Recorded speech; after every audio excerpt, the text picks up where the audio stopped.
Hello and welcome back to the channel. So in this video I wanted to have a look at some figures. This is sort of leading into another video that I've done on figure painting. So I thought if we just went back to basics, have a look at some of what is floating around as far as figures, have a bit of a talk about them, then that will lead in nicely to my sort of basic painting for them. So really, as far we're talking about 1/35 scale figures, really, that this can all relate to 1/48 for aircraft, to ground crew, things like that.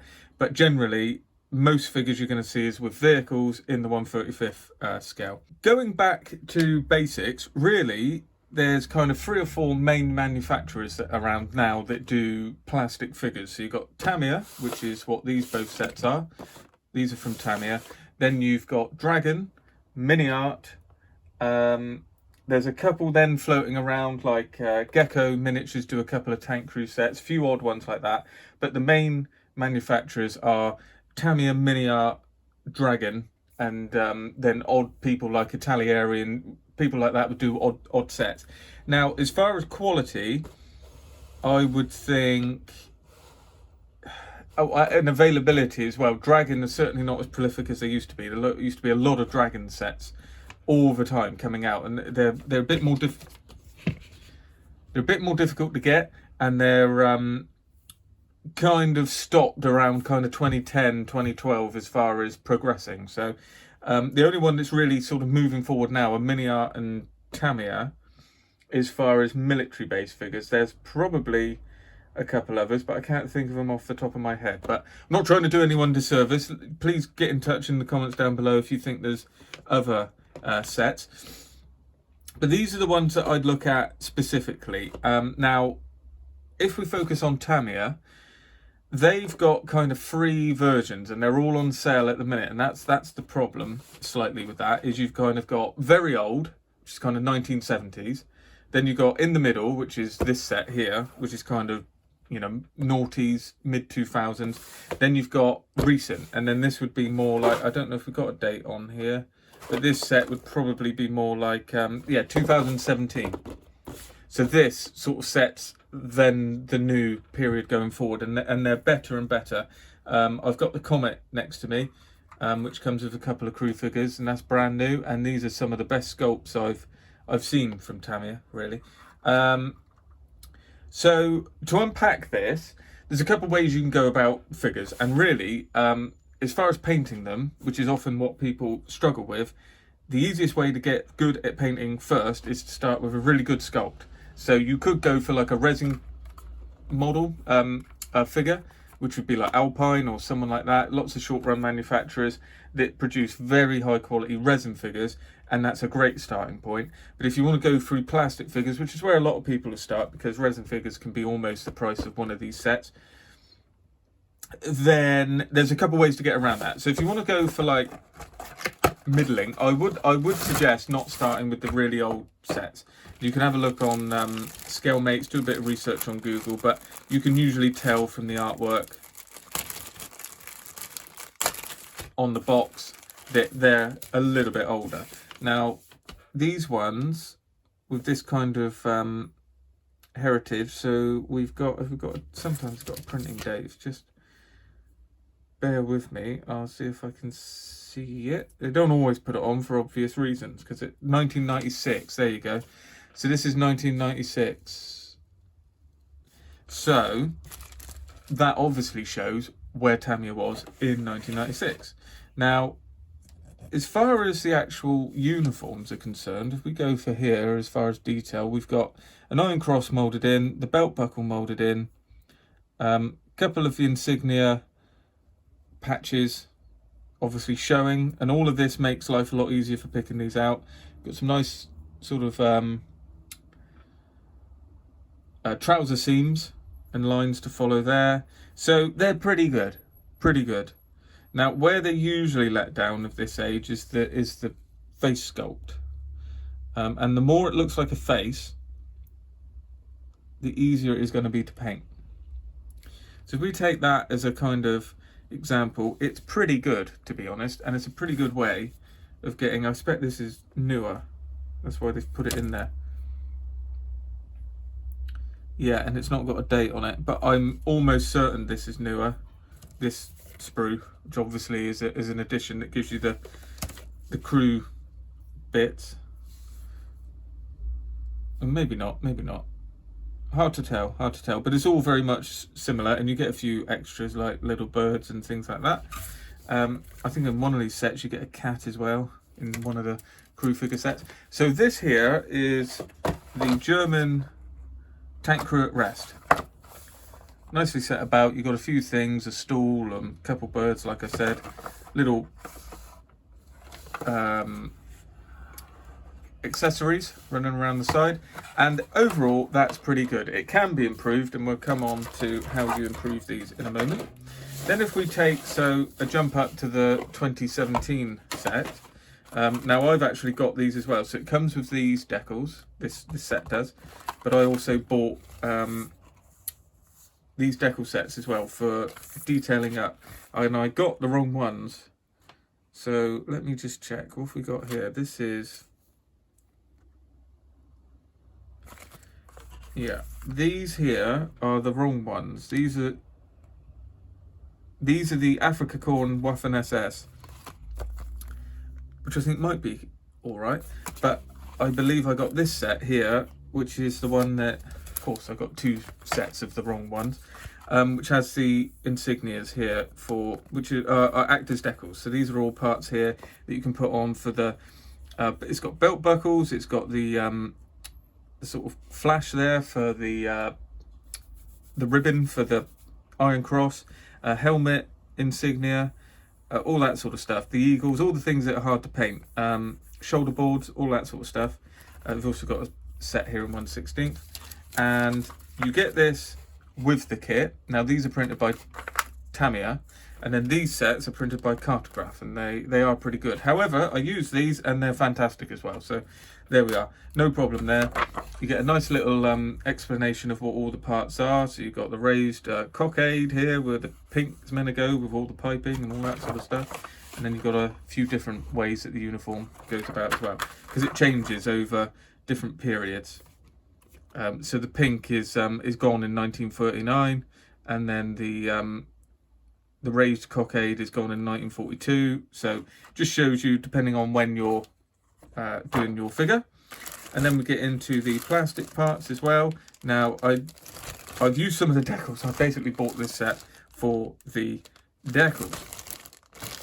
Now what you've got in this set is these parts here are for gluing on the inside of tanks, and Tamiya already have those parts in place, I believe, for you to then you mount the figure there, so it sits right in the cupola through the hatch doors.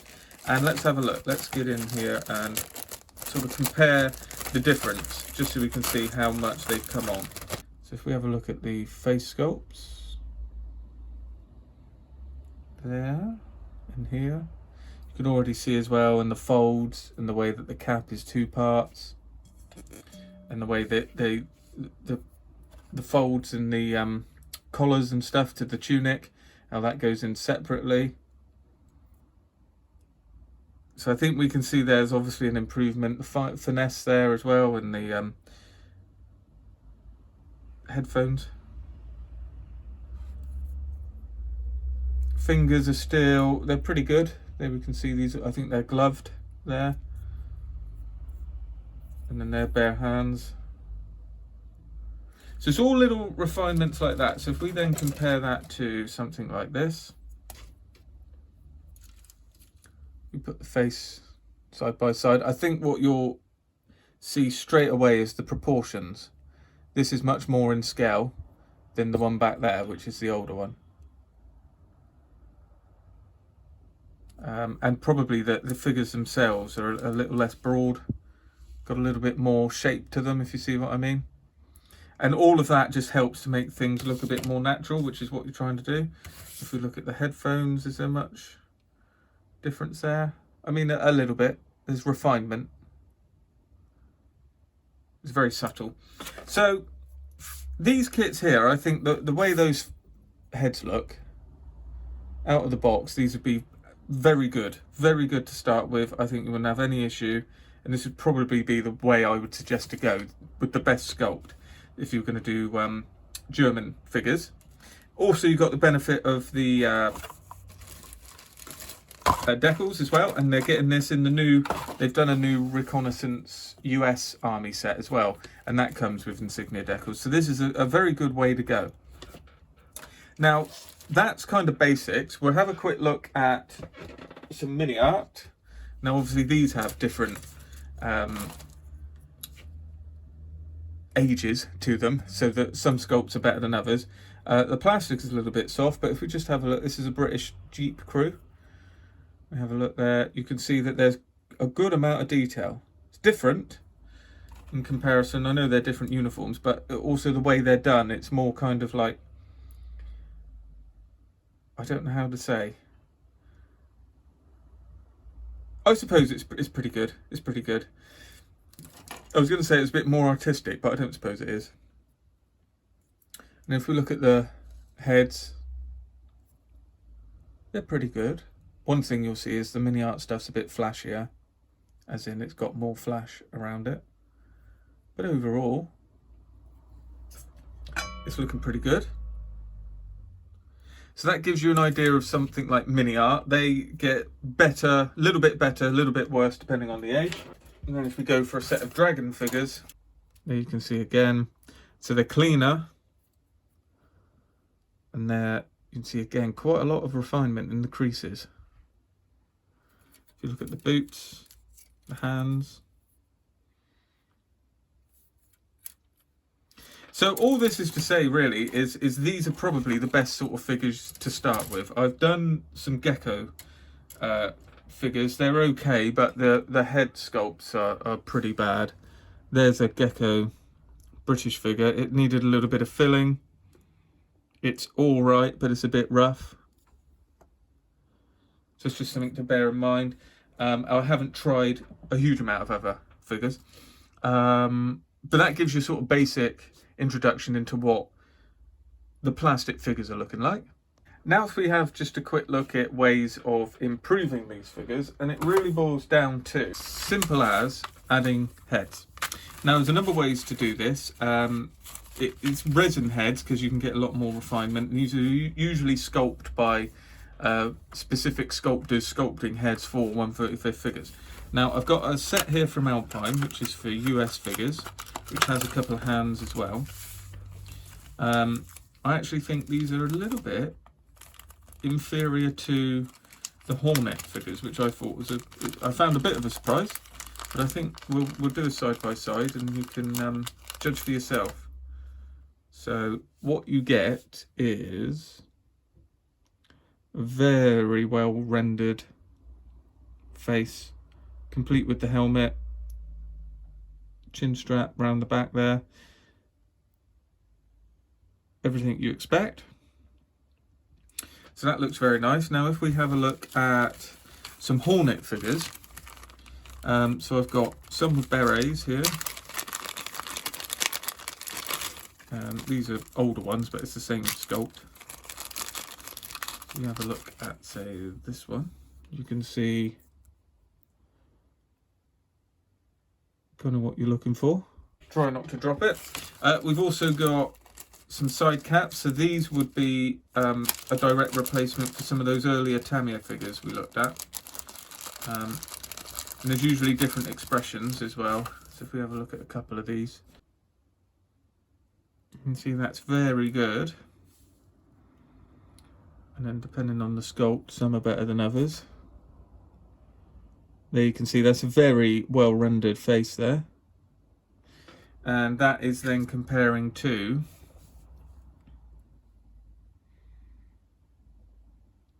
that there.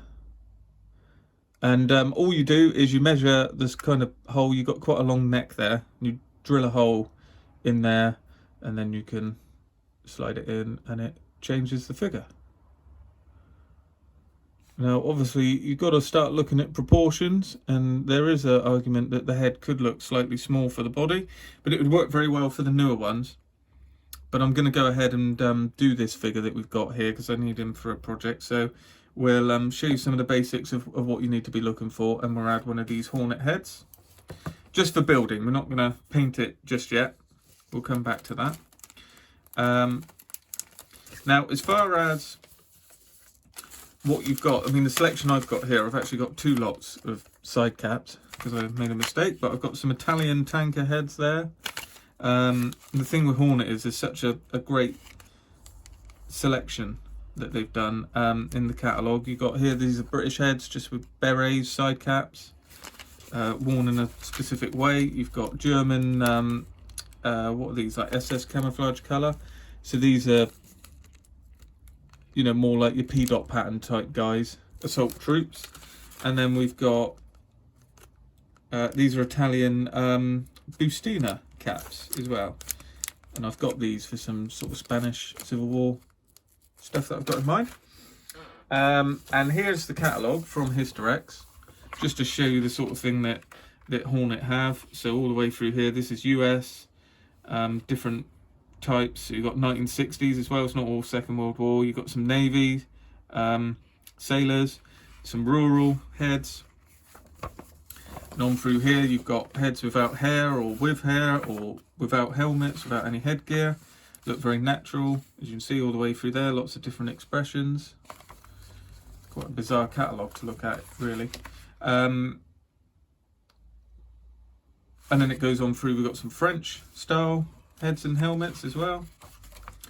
And then we've got British, so tank regiment, and running on through different types of helmets, side caps, all of that.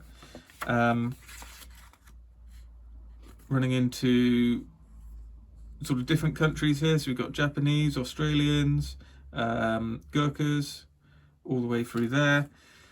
Then running on down, there's obviously a lot of German, because German 135th is probably the most popular.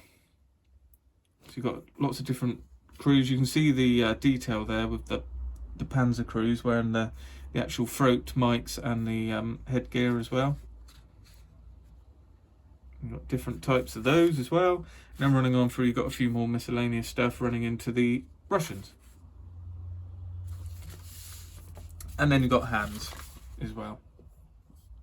So it just gives you an idea. You can instantly give your figures a lift with these, and these are great sculpts. So as you can see, it's very easy to get those painted up. I mean, literally painting with some flesh colour, a wash, highlights, that would be good enough. The sculpt would do the rest of the work. Where the sculpts are not so good, you have to do a little bit more work. And just to prove that, I mean, I've had these since I was a teenager. They've been bagged up, and this is what I did just with Citadel paints and washes, just to give you an idea of how instant an effect you get. That's just with a flesh colour and a flesh wash, obviously heavier on the right hand side. You can see here, if you were to just pick that out now with a lighter flesh colour, most of the work's done for you. You'd have the depth in the mouth, you'd have the depth around the eyes, spray it matte, paint the hair, job done. Then if you want to go further and you then paint the eyes and do lots more highlights and a lot more detail work, you can. If we just take the brand new British figure out of the Comet, I've just painted, you can kind of see how good the Tamiya sculpts are getting. They're still not quite there, but they're very, very close. So it's something to bear in mind. This is a very late 2022 release, and then this is probably, I don't know, 2001, if that. So it's getting there. And obviously plastic's just easier, that's why I'm sort of saying about that. And now, just to finish off, we're going to put this figure together just to show you some basic techniques on how to get the figure ready for painting. So simple stuff, just like anything else. Go in with the side cutters. We're going to be using one of these resin heads. So this is F4, so we just use all the F parts. So that's F1 and F2. And for clarity, these are the 1996 dated figures. Now, just like anything else, you want to start with sorting out the sprue nibs first. And that's what you might want to come in with a sanding stick, or you can use a knife blade. And I know you're cutting everyone tells you to cut away, but if you actually pull towards your thumb, you can control it a lot more than if you're doing it like that. You're much more likely to go like this. If you cut yourself, I'm afraid that's on you, but where you're pushing your thumb and you're pulling the blade like that, you've got so much more control, as you can see, and if you slip, you can stop it. Whereas if you're going like that, it's harder to sort of hold yourself back. So if you just set yourself up and you just dig in very lightly, hardly any pressure coming there from my right hand, and you've got all the control. And also the way these knife blades work, if you're just doing that, they're not going to cut you. It's if you slide down or you slice in, and that's why you want to get away from doing that so much. Fine for everything else. I mean, if you're woodworking, I'm sure you'd want to do it the other way, but as far as just digging into plastic and getting sprue nibs off, it's as simple as that. Same here. So you just go down like that. You saw it just pressed into my thumb. No mark, no cut, nothing like that. Now here, for instance, if you were going to do that, you have got that tendency to slice down. So you just want to get your thumb out the way and your finger, and then use the plastic as your guard. And then there, fingers out the way, get that little bit off. And then down on the feet, we don't need to worry about that so much. You can probably go in a bit tighter with the sprue cutters. And then just with a sanding stick or a file or whatever you use, you get those off. So we're only concentrating on where the sprue gates are, where it leaves a little mark. I'm just trying to bring that flush down to the plastic.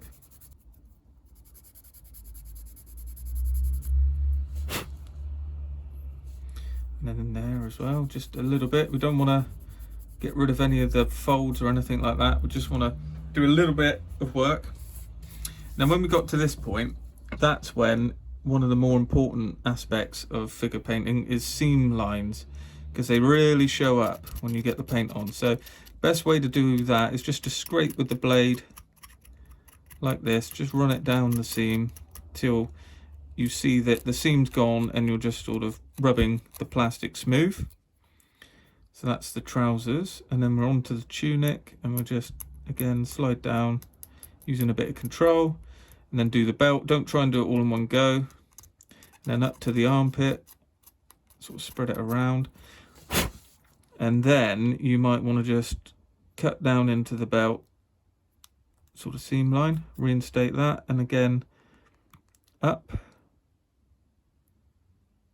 and just cut it in, and then you shouldn't see anything. You can just go into that seam line like that. And you gotta, there's sneaky ones, so you can sort them out. You can see I've already missed there, so you just want to check that. But there's also inner leg seam lines that we can see just inside there, here. So you want to try and get those, because as soon as you paint it, they'll stand out and they detract from the overall finish. You can usually get in there with a knife blade, get both sides, whatever's easiest, get in there one way or another. And don't worry about taking too much plastic off, you're not really going to. And once you've gone all the way around and under your seam lines, you just go in there with a light sanding stick. You can just go down again like that, or you can use something like a sponge or a piece of something that's hardly got any grit to it, or a piece of very light grit sandpaper folded over, whatever you've got to hand, and you just go down smoothing those contours so it all blends into the creases and the folds like that. And that's that side done. As you can see, that seam line now is not going to come up when we paint. And once we got all that cleaned up, as well as the arms as well, it's time to think about the rest of it. Now, if you were going to paint this straight up out of the box, I would suggest just cutting this sprue out like this, and then having this either attached to something or placed on like that for painting. and then you can cut that off the sprue right at the end and it won't make any problems for it. Now, as we're going to use the resin figure, like I said, we got to drill that, and actually it's quite a big drill bit.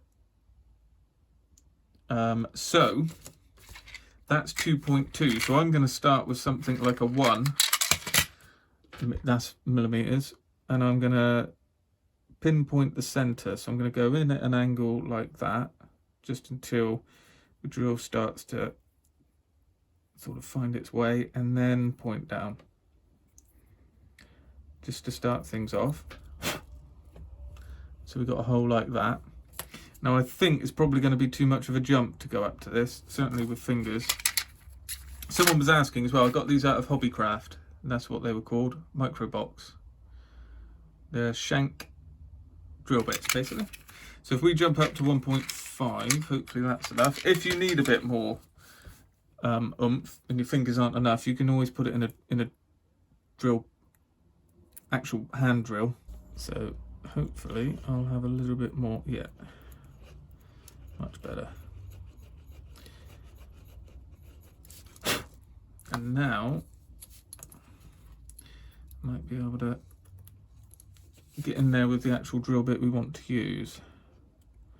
So again, if you just, let's slip in a little bit, there we go. Once it's started, it'll be fine. It's because it's gouging the plastic, so it's struggling a little bit. And then we straighten it up, because we want the head to sort of sit straight into the body. We kind of want it a bit central, like it is. Now hopefully, no, it needs to be a touch wider. So that's my widest drill. So at this point, I either need wider drills, or we can try and open it up a little bit with the knife, knowing that it's centered. I kind of want a pretty good join.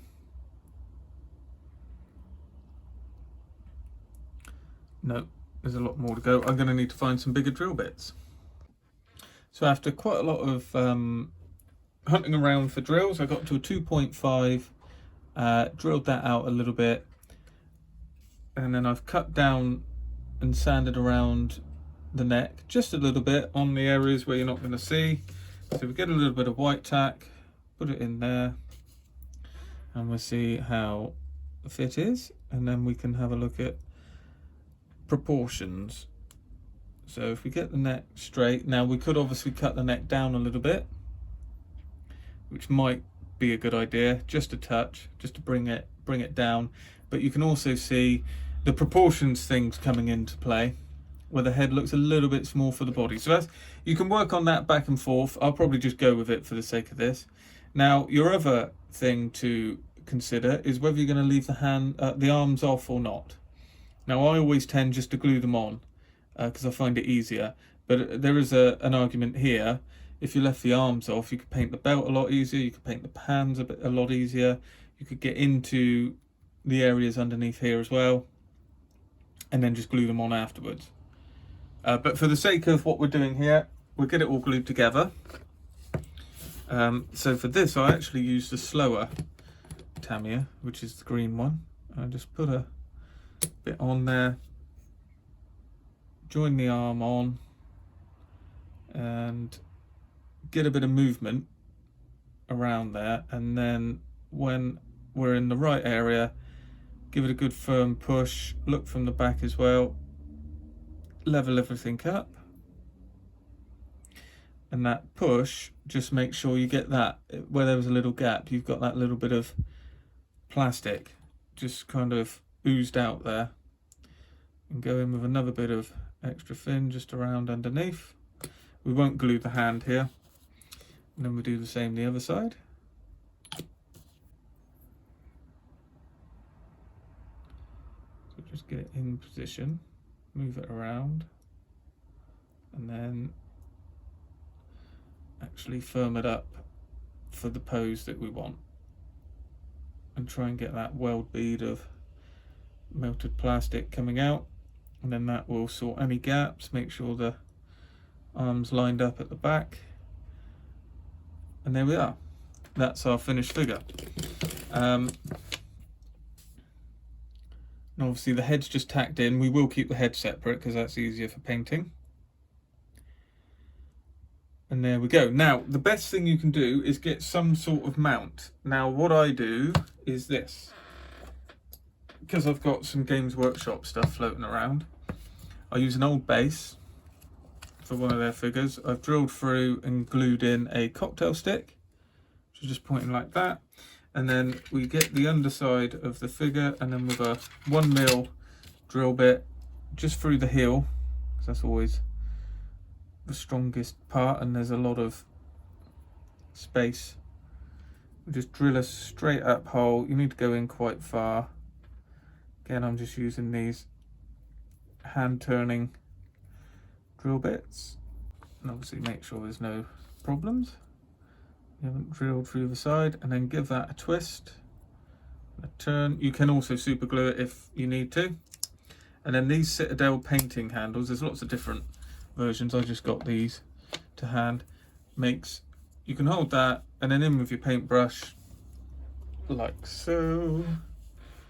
It's absolutely no problem. You can rest, you've got a hand rest, you can get in close like that, and you can do all the painting that you need to do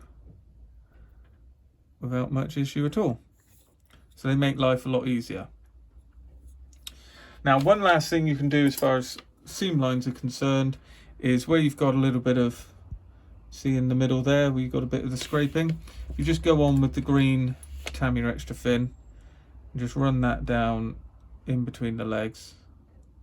Once you've obviously blown around the model to clear a lot of debris, you can just go in between any areas where you think you've scraped off seam lines and it might be an issue. So where they run down the edge of the tunic, anywhere like that, up around there as well, and that will just melt any little bits of plastic and that will get you sorted. Now from here you can do a number of things. It's best to give it a base coat.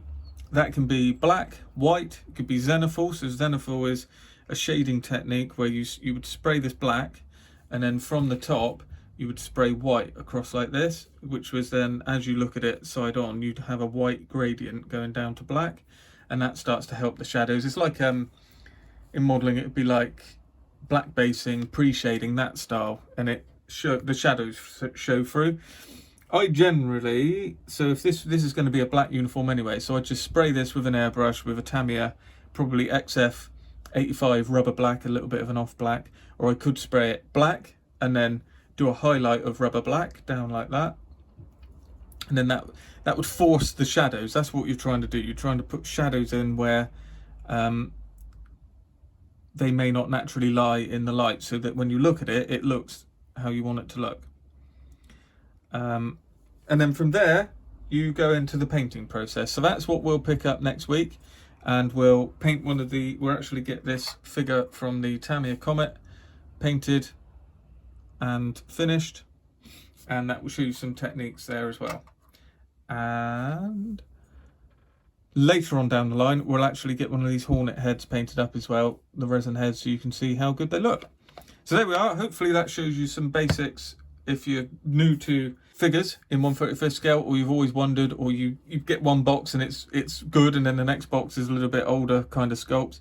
Hopefully this video will give you some cool information on how best to go about getting some figures put together, and in the next video, like I said, we'll get them painted up, and hopefully we can get a few more figures on bases on our models, because it always brings the scene to life. So as always, thanks for watching. If you like what you see, do consider subscribing to the channel.